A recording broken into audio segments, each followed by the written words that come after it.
Hello, everybody. Today I have the pleasure of interviewing another super student, and her name is Emma Ridge. And she went to one of Allie's schools, and I'm going to interview her so that you all can learn how she graduated so quickly. So, Emma, how old are you? 18. 18, wow. You beat me because I was 19 when I graduated. I was just there. I turned 19 end of this month. Okay, cool. That's really great. And where do you live?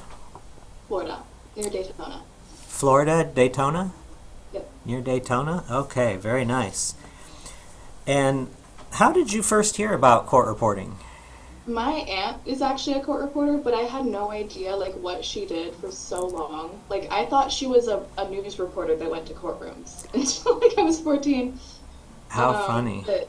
Yeah, and then I was thinking what do I want to do with my whole life, as you do at this age. And I wanted to do something where I could travel and be online. Sorry. It's okay. And then she's like, well, a lot of people are doing it over Zoom now, and you're good on a keyboard, and so it all just worked out. That's great.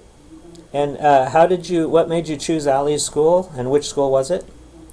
Oklahoma State University. Okay. And I've just always heard good things about her, on Facebook and the Encouraging Court Reported Students page. And my aunt actually told me about her. She's like, get on her wait list. But then she was coming out with a theory class, and it just worked out perfect. That is really wonderful. I'm so glad that people like you are doing their research and court reporters are sending their children and their relatives to Allie and I at a pretty high rate. And we're graduating them at a pretty high rate. And fast as well. Okay, that's excellent. What month did you start at Oklahoma State? June 2022. I mean, not June, July. July 2022. It's the very end. What did we just get through? It was the very end of January. The very end of January 2022, the last week. It was January 25th. That's my parents' anniversary. Yeah. Okay, and Allie was starting a new class at that time, winter quarter, I guess, or winter semester? Okay, awesome. So the first month, near the end of the first month of 2022, right? And then when did you finish? When did you graduate? I got done with my 225 in June. I don't know what day it was. Do you know? No, it was May. She finished in May. So she actually graduated in May and had to do her procedures class. She got done with speeds before she got done with her academics. You and I have that in common too, Emma. And probably Allie as well. Did you do that as well, Allie? Did you finish your speed before academics? Yeah. Yeah. So, by my math, that's a year and 4 months. I'm bad at math. That's why I'm doing this. 16. Right? Yeah. Yep. 16 months. And it's part-time. That's exactly how long I took, but I was full-time, so you did it part-time, even better. All right, and had you graduated high school when you started? Well, I was homeschooled, so Okay. I just got my senior year done early, and then by October 2021, and then I just did A to Z in November, and then I started January. Perfect. And what month is your birthday? It's August 31st. Okay, so were you 17 in January 2022? Okay, so you were 17. That's great. All right.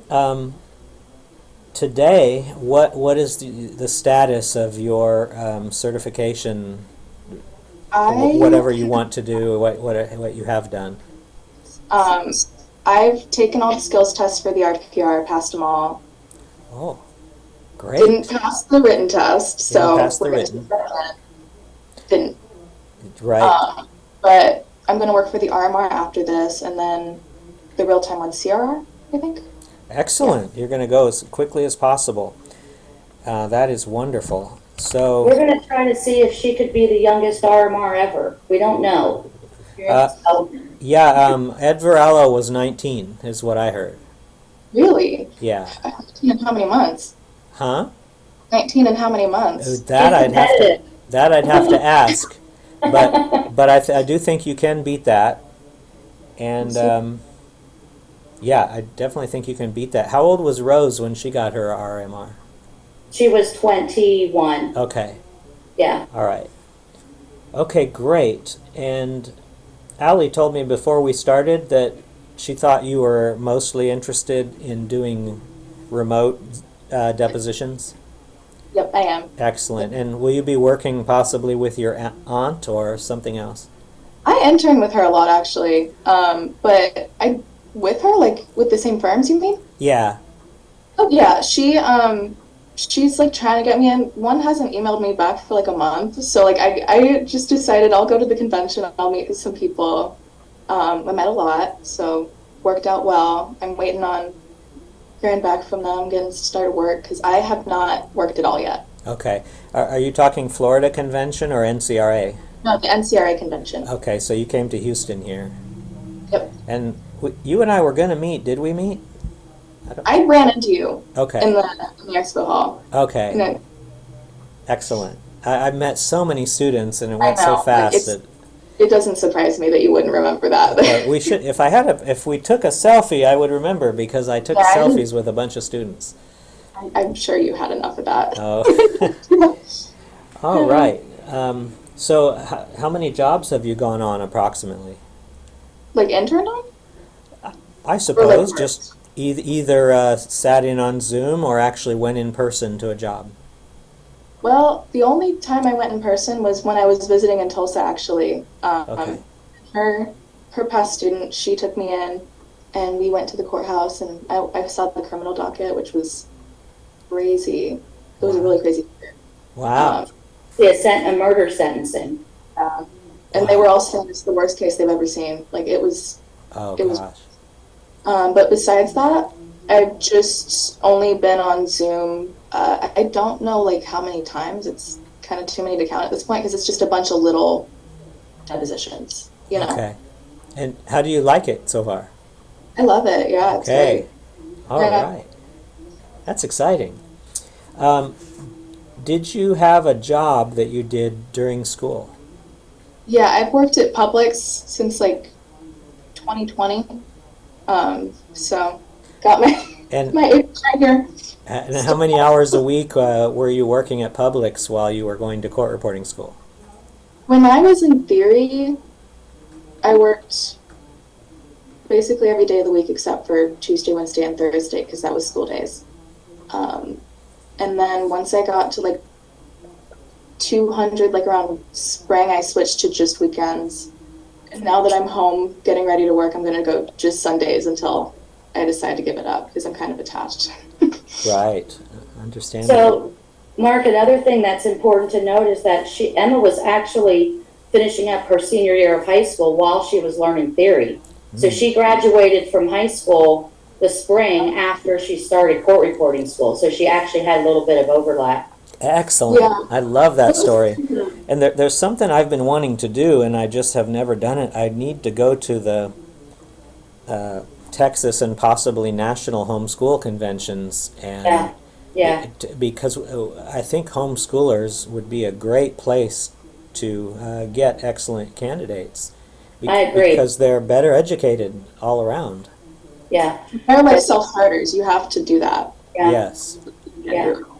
Yep. So we should talk about that, Allie, about how we can tap into that. Yeah, it's a good idea. Okay, cool. Let's see.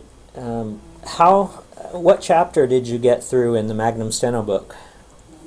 I don't even remember. I know we got like around the 50 range, and then we were supposed to self-study, and I just had to dive into speed building full force. Understandable. Yeah, this theory is so strong that if you get through 49 or so, you can become a court reporter. The rest is just shortening, making you write shorter is all it is, the rest of it.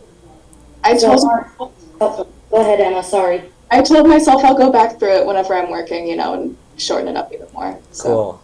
there you go. So I was going to say, I want to give credit to her theory teacher because she actually had a different theory teacher because I wasn't teaching theory when she wanted to start school. I was teaching only speed building at the time. So she had a theory teacher named Deborah that's a freelance reporter here in Oklahoma. She had never learned your theory, and this is the first time she ever taught it. Wow. She did an exceptional job with her students. They came out of theory really having a good foundation of what the theory consists of, and also having done speed building. So I get a lot of transfer students, and they're varying degrees of whether or not they've had dictation throughout their theory. In addition to just sentences and things like that that are chapter specific. So Deborah did an excellent job with her, and Emma did go through chapter 50 with Deborah, and then she came into my introductory to speed building class, and by the end of that 8-week window, she came into speeds at 160, 180, 160. So that's where she started speed building, was 160 lit, 180 jury, and 160 Q&A, and that was in September of 22. And by December, she had finished her 200 Q&A. So by January 2023, less than a year after she started theory, she was at exit speeds across the board, Wow. even with her 225. Excellent. And how long exactly was theory from January 25th through what? Till July. Yeah, January through the end of July. So it's about it's 6 really months. 6 months Six plus the months. breaks built in. Yeah, and they meet for 3 nights a week for 3 hours. Uh-huh. It was So it's between 9 and 12 hours a week. Yeah, between 3 and 4 hours a night. So it varies between 9 and 12 hours a week for theory class, and we have them just learn theory and nothing else alongside that, so that they can really soak up the theory and have a better chance at memorizing and repetition. Oh, good. So the first 6 months, you didn't have any academics. No. Okay. And so if you had class 3 days a week, did you practice a lot during the other 4 days? Yeah, I just, in theory, I really just could not stop practicing until it felt right to me. Like, I just had to, like, get it drilled in until Good. my hands just knew it. Good. Excellent. How many hours a day would you think you practice outside of class in theory and then in speed building? I don't even think I kept track of it in theory. I didn't even start keeping track of it until, like, the end of speed building, because I felt like I was drifting, and I'm like, why am I not at 225 yet? Anyway, 1 to 3 hours a day. Okay. Sometimes more, sometimes just, it depends on how I'm feeling, like, in the journey, you know? Like, if I'm just not feeling good about dictation, I'm like, I have to do this at least. Right. And And would your practice, let's say on the days you didn't have class, would your practice be in several sessions or one session? Yes, I break it up a lot. Okay. I think that helps. Yeah, I tell all my students to break it up so that it's really focused. Spread it out throughout the day. Yeah. Excellent. Love to hear that. So when theory ended, you went into your 160s to be tested. Yeah. That's really fast. That's really Well, good. 180. She was actually 180 for jury charge. Oh, okay. But when theory ended, she was at 60. Right. In an 8-week window, she went from 60 to 180 for jury charge and 60 to 160 for lit and Q&A. Okay. So did you ever see chapter 66, The Years in One Stroke? I do a couple of them. Okay. I'm planning on, when I'm working, like, really, every time there's a new year that I don't know, I'll just memorize it. I know I use 2020, 21, 22, and 23. Okay. I keep forgetting what 4 is. Okay. By the end of the decade, I'll know it. 4 is the third key over. Oh, okay. I'll get it. I'll get it eventually. Okay, cool. And do you use any the phrases? The at the beginning? Not those ones as much. Okay. What about the car, the case, the company? Those were in the book early on. Yeah, so he's talking about doing like a DAR for the car, The court, D-O-U-R-T. Oh, Yeah, you tuck the T in with the K words and Yeah, some B words. those Yeah. were in the early chapters. I don't know if you just missed Oh, I it by know. accident or something. it was annoying me so bad that the word scar was not scar. Yes, SCAR is That's the only S-K-A-O-R, word. right? Is it? SCAR is S-K-A-O-R, and Yeah, that's so because that you can do my car and your my car. car. Yeah. I Because should have looked at that more because you I do think need at the to, time yeah. it wasn't clicking, and now that you said it like that, it makes sense. Yeah, because of frequency. They're high frequency phrases. So Yeah. you want to do, SCAR's not going to come up as often as my car. So you want to make sure that you're using that for my car. For most of those common words, you put an S in front to be my, and then asterisk S in front to be your. So my wife is swife, and your What chapter was this? Now I'm like, it probably was in the 60s or 70s. I don't know. that may, I should have looked at them. I think the T chapter might be before that. I'll look while you guys are talking. Well, The T chapter was. I remember Yeah. seeing that, but I'm like, Then Yeah. the other one I think is in the 60s. You're right. Okay. I'll find it. Let's see. Emma, as far as how you did speed building, what was your practice strategy for not dropping? it's more like a strategic dropping kind of thing. Uh-huh. But I practiced a lot of high speed. Like I barely did any accuracy. Like I should have, but I didn't. Okay. Okay, so you did high speed, and by doing high speed, you got better at that, which made it so you rarely dropped at the lower speeds. Is that Right. right? Yes. Okay. Excellent. That's what I did. I used high speed practice Yeah. to achieve a lot of my results. Me too. Do you have, Emma, any advice for speed building students? I don't know, because it's different for everybody. But I know the high speed worked for me. I liked when I was like in earlier, like practicing the songs, because it's like it got my hand speed going. Even if I knew what was coming, at least I could write it fast. Like it got my hands going. Excellent. Yeah, So that was an alternate type of practice that you would do sometimes. I would do that in theory, like a lot. I'm like, I tell my students that, the dictation and the sentences can get mundane. So it's better to have your hands on the machine than not at all. So if you're not feeling the dictation practice, then do an audiobook or a playlist or a Netflix show. Don't do the Netflix show across the board and not any sustained speeds, because you have to obviously have the sustained speeds in order to pass tests. But if you need a little bit of break headspace wise, it's a way to keep your hands on the machine, and it's interesting. I journal on my machine. I like to journal, and then I read it like a year later. So I have like a file on my computer that has journaling. And so I'll practice and just, instead of jotting my thoughts down in a journal, I do it on my machine. And then it's always fun to go back and read like a year later, a year and a half later. Right. Yeah, just kind of ways to try to keep the practice interesting to where you're not getting burned out on it. Because we both know that when you burn out, you lose hand speed so quickly if you pull away. So. Right. I love that you're not the only person I've heard that does that. Like it's such a common occurrence. Yeah, a lot of people do music. And just incidentally, you're right, Mark, that was chapter 65 that has the my wife, your wife example. So Emma, you can revisit chapter 65, and I think that would be a very beneficial chapter for you to pick up. Yeah, and it goes way beyond that as well. Another thing you might want to look up is using TSDZ on the right side.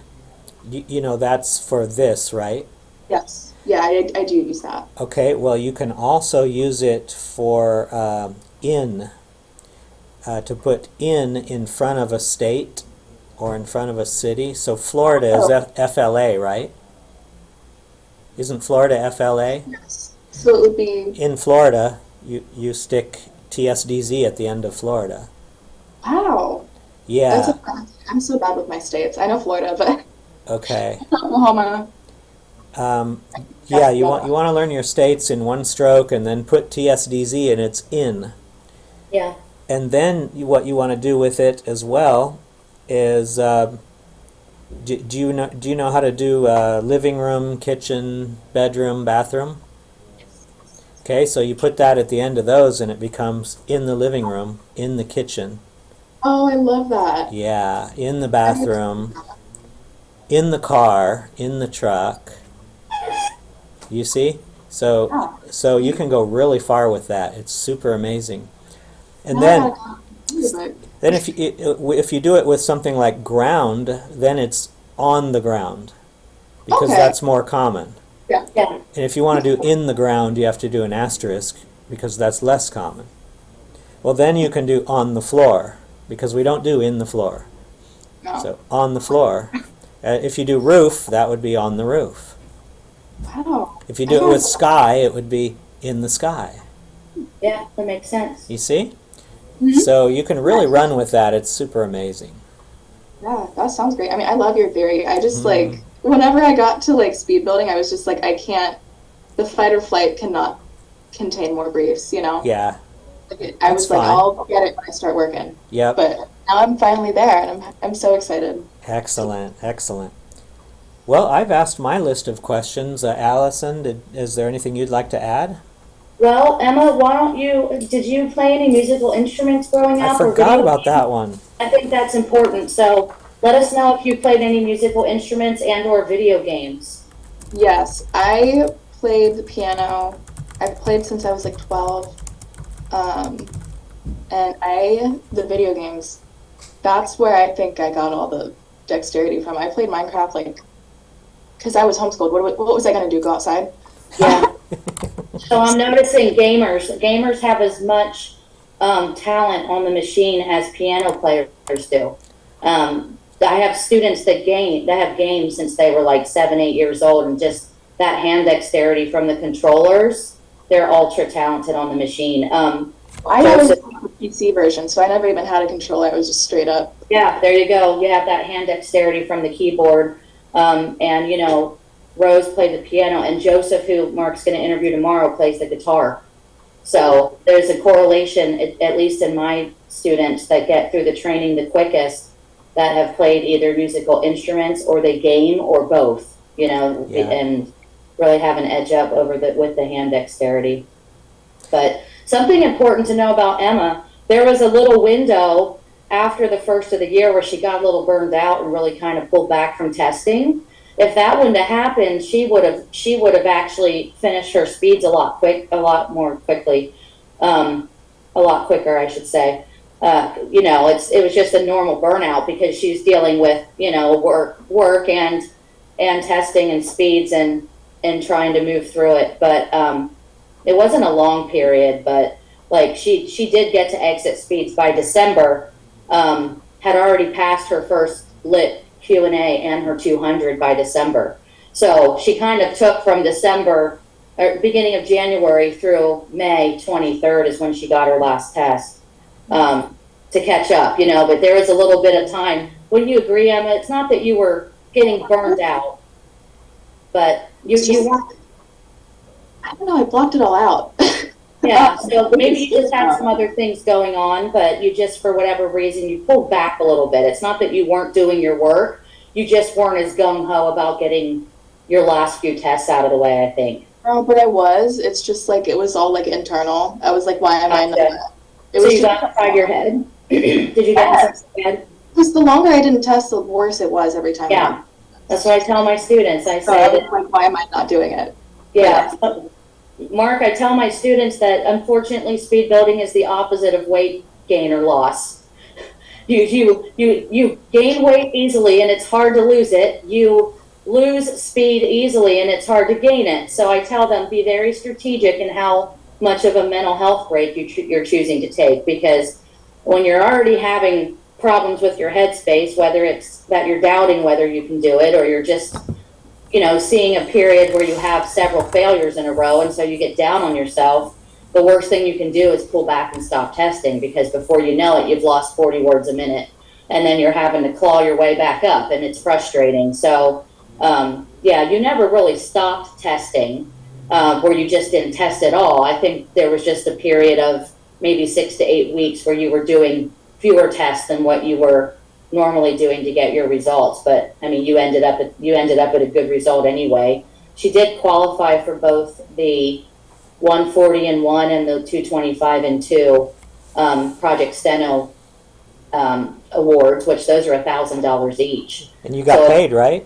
Yeah, yeah. So she did that. She got paid $2,000. Yeah, for getting her 225 in less than 2 years and her 140 in less than 1. So that's awesome. But yeah, you know, she was just a model student. I think you know that you're failing at it, but you don't let that deter you, and it's never a matter of when you're going to do it. You know, you're going to get there. So your journey's your journey, and you're not letting the failures get you down. And I always say that my students that perform the best in school are the ones that don't care if they're good at it. They just trust the process, and they're willing to fail until they're good enough. And so it takes a special kind of headspace, I think, to be willing to put the work in when you're not getting results.